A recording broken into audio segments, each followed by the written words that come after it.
बंदर का सपना। एक मज़ेदार हिंदी कहानी। एक बार की बात है, एक हरे भरे जंगल में बबलू नाम का एक बंदर रहता था। वह बहुत शरारती था, लेकिन साथ ही बहुत सपने भी देखता था। उसका सबसे बड़ा सपना था राजा बनना।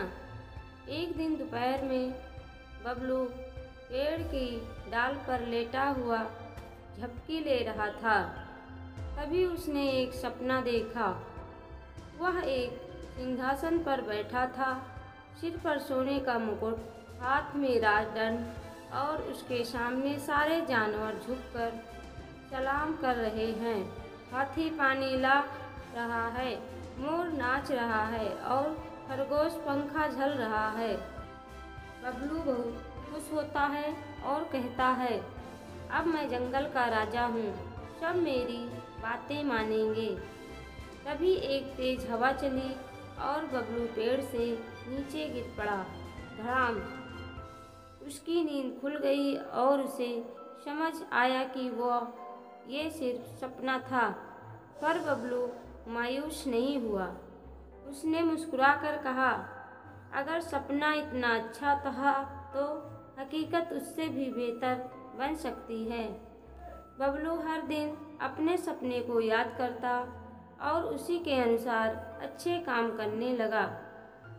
वह अब कभी किसी को परेशान नहीं करता, घायल जानवरों की मदद करता, छोटे जानवरों को फलों के पेड़ दिखाता और जो जानवर पेड़ों पर नहीं चढ़ सकते थे उनके लिए फल तोड़ कर लाता।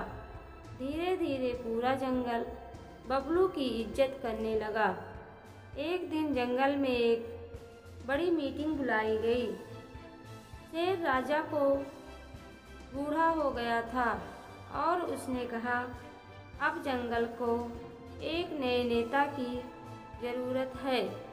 ऐसा कोई जो अक्लमंद, दयालु और मेहनती हो। सारे जानवरों ने एक सुर में कहा, बबलू। बबलू को नेता बना दिया गया, न कि उसके सपने की वजह से बल्कि उसकी अच्छाई और मेहनत की वजह से। बबलू अब सपनों वाला राजा नहीं बल्कि असली हीरो बन गया था। उसने सीखा कि सपना देखना शुरुआत है, लेकिन अच्छा इंसान बनना सबसे बड़ी जीत है। बबलू अब जंगल का नेता था, लेकिन नेता बनना आसान था, नेता बने रहना कठिन। अब उसके सामने कई नई जिम्मेदारियां थीं। बहुत गर्मी बहुत ज़्यादा पड़ रही थी और जंगल की नदी सूखने लगी थी। जानवरों को पानी पीने का नहीं मिल रहा था।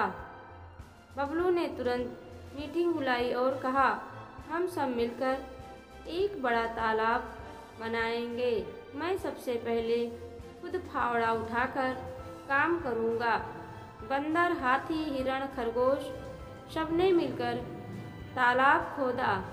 कुछ ही दिनों में बारिश आई और तालाब पानी से भर गया। सबने बबलू की बुद्धिमानी और मेहनत की तारीफ की। एक दिन जंगल में अचानक आग लग गई। जानवर डरकर इधर उधर भागने लगे। बबलू ने बिना डरे आवाज लगाई, डरो मत, हम मिलकर इसे बुझाएंगे। हाथी पानी लाओ, बंदर पेड़ों से पानी के डिब्बे लटकाओ और खरगोश को रास्ता दिखाओ। सारी टीम ने मिलकर आग बुझा दी। अब सभी को लगने लगा कि बबलू सिर्फ नाम का नेता नहीं बल्कि सच्चा रक्षक है। सारी मुश्किलें पार करने के बाद जंगल में एक बड़ा उत्सव मनाया गया। सबने मिलकर बबलू को जंगल का सच्चा हीरो कहा। अब बबलू का सपना सिर्फ उसका नहीं रहा, वह सबके दिल का राजा बन गया। बबलू के अच्छे शासन से जंगल में शांति थी, लेकिन दूर एक पुराने पहाड़ के पास रहता था एक धूर्त नागराज, जिसका नाम था कालसर्प। काल सर्प को यह पसंद नहीं था कि जंगल में कोई बंदर राजा बन जाए। एक बंदर राजा यह तो अपमान है। काल सर्प फुरफुराकर वो जंगल में आया और चुपचाप चालें चलने लगा। उसने जानवरों के बीच झूठ फैलाना शुरू किया। बबलू सिर्फ दिखावे के लिए अच्छा बनता है। उसने कुछ चालाक जानवरों को अपने पक्ष में कर लिया। धीरे धीरे जंगल में बेवजह की शिकायतें, डर और भ्रम फैलने लगे। बबलू को जब ये सब पता चला तो उसे बहुत दुख हुआ, लेकिन उसने गुस्से की जगह धैर्य चुना। अगर मैं राजा हूँ तो मुझे सच को सामने लाना होगा, बिना लड़ाई, बिना घृणा के। बबलू ने एक योजना बनाई। उसने एक खुली सभा बुलाई, हर जानवर को आमंत्रित किया, यहाँ तक कि काल सर्प को भी। सभा में बबलू ने शांतिपूर्वक कहा, अगर मुझसे कोई गलती हुई हो तो बताइए, मैं जवाब दे रहा हूँ। लेकिन अगर कोई जानबूझकर झूठ फैला रहा है तो वह जंगल का दुश्मन है। तभी एक तोता उड़ता हुआ आया। वह काल सर्प की सारी गुप्त बातें सुनकर आया था। मैंने खुद सुना है कि काल सर्प ही यह सब कर रहा है। तोते ने सबको बताया। सभी जानवर हैरान रह गए। काल सर्प पकड़ा गया और शर्म से जंगल छोड़कर चला गया। अब सब जानवरों को समझ आ गया कि बबलू सिर्फ एक राजा नहीं बल्कि एक सच्चा न्यायप्रिय नेता है। उस दिन के बाद बबलू का सपना पूरा तरह हकीकत बन गया।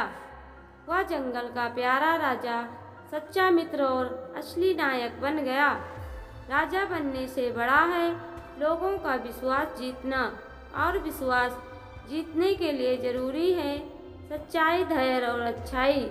कहानी से सीख, बबलू ने तय किया कि वह मेहनत करेगा, सबकी मदद करेगा और ऐसा बनेगा कि सब उसे पसंद करें और सम्मान दें।